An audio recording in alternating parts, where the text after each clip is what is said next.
This will be a Get Started event. We're here to get started. Are you ready? Now I'm going to read my journal, and it's also in the book. And it's called What Happened. Oh, how pleasant the sound of your voice, lovely and mild, a delightful noise. I can feel Mom's excitement to share the news. Although it is clearly visible, she's carrying a baby for you. From where I am sitting, you sound displeased. The disappointing rumble from your throat, you're not interested in me. If I could speak, I would say what's in my heart. Like, what kind of man are you? I demand, finish what you've started. Now, there are times, looking back, my mom always tried to make sure that we had fun. She took us places to make sure that we were out of the house. Sometimes, we'd play outside. Not having a dad around, I think it's hard for first the parents, but then also, for any children that are without their mom or dad. I believe it's tough on any child. And then, to have someone who's not willing to do the work that they put in the work sexually, but they don't want to put in the work responsibly as a parent or as an adult, right? And so it can make you feel a certain type of way.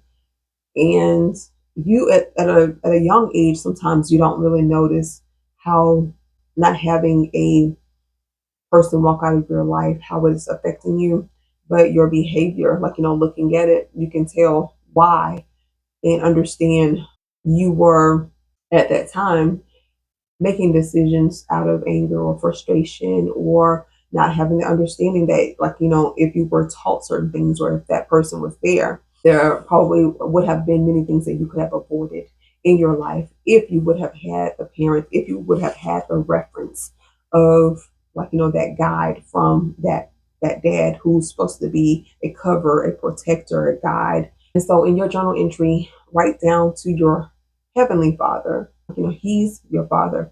If you don't have a dad, if you don't have a mom, if you didn't have a guardian, if you were put up for adoption, if you don't know, or if parents have passed away and you just had that longing and didn't understand that God was your father, write a letter to him, thanking him for being a father and apologizing for the times when you were not a good child. Write down all your thoughts, all your feelings, whatever is bothering you right now, how you feel about God. If you didn't understand that he was your father, talk about that. Whatever you want to write it to him. All right. My dad was in and out. So he would show up sometimes. And at those times, it was not always good. So my mom was being abused by him. One thing, this year I wanted to see him for, I don't celebrate Valentine's Day. So, but that was the day that I was off. So that Saturday I went out of town to see him. My husband and my daughter came also. And so I spent time with him. We went out to eat and we talked. And one of the things that he told me, without me asking any questions, he was just letting me know that on the day that I was born, my mother had invited him to come in the room, like she was trying to pull him into the room, so that when she has the baby, he can be there, but he didn't want to go into the room. He didn't understand why. During that conversation, for me, I was just, well, it wasn't a real conversation. It wasn't a long conversation. He's not talkative when I see him. So he's very quiet. He says what he says, but he's also a quick speaker. So having to try to understand what his words are, I think that's another thing too. I used to speak quickly like him. And so I've slowed down, it took some work. So it's hard. He didn't understand why he didn't want to go in there. And to me, I just feel like, he was quiet after he made that statement. And it seems like he had some regrets. And so sitting there across from him, it just made me feel sad for him because he missed out on so much.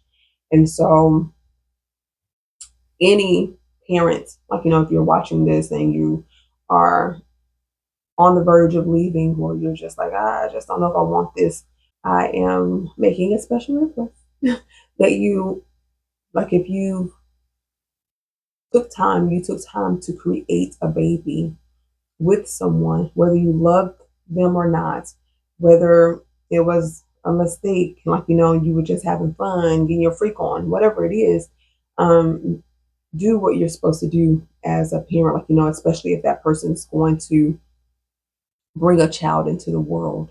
It's not right and it's not fair to walk away from your responsibilities just because you don't feel like y'all are going to work out, or you don't like this person, or it was like a freak night or just a one night stand, whatever it is. If it's your child, take care of your child, take care of your responsibilities. Okay. And so anybody who's got your journal and you say, okay, well, what do I write? Write to God, talk to God about everything that's on your heart. If you have walked away and don't know where your child is, talk about that and, like, ask God to make a way so that you can reconnect if you know who the mother of the child is or the father of the child, because some mothers walk away also. But just writing your journal to God. Talk to him about whatever's in your heart. Talk to him about your struggles. Talk to him about the reasons you can't move forward, like, the stagnation. And if you don't understand why, then ask him to show you. God is a revealer of things that's in our heart. He's a revealer of secrets. He can show us and reveal to us the thing that we don't know about ourselves, and to help us get on track. He'll give us direction. He said, ask and you shall receive. And then he also says to acknowledge him, he will direct your path. So if I acknowledge him and tell him, like, I don't know how to get out of this rut. I'm stuck.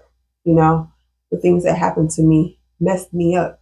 And so whatever it is, like, he's going to get you unstuck. He'll help you.